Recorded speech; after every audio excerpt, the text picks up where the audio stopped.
আপনাদের জন্মপত্রিকায় যাদের যাদের কালসর্প দোষ আছে, অর্থাৎ রাহু এবং কেতু একে অপরের বিপরীত স্থানে অবস্থান করলেও বাকি যে গ্রহগুলি আছে সেটি রাহু কেতুর একটা সাইড, একদিকে সমস্ত গ্রহ অবস্থান করবে, আর বাকি একটি দিক যে পড়ে আছে সেটি পুরো ঘরগুলি খালি থাকবে।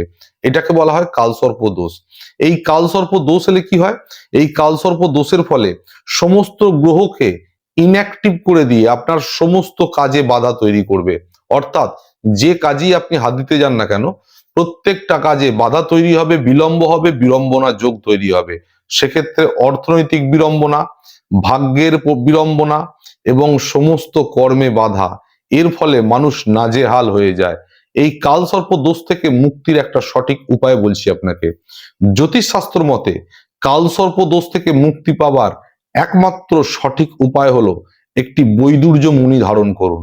তাহলে অবিলম্বে আপনি কালসর্প দোষ থেকে মুক্তি পাবেন এবং আপনার বাকি সমস্ত গ্রহগুলি আস্তে আস্তে কাজ করতে শুরু করবে এবং তার শুভ কর্মফলও আপনি পাবেন।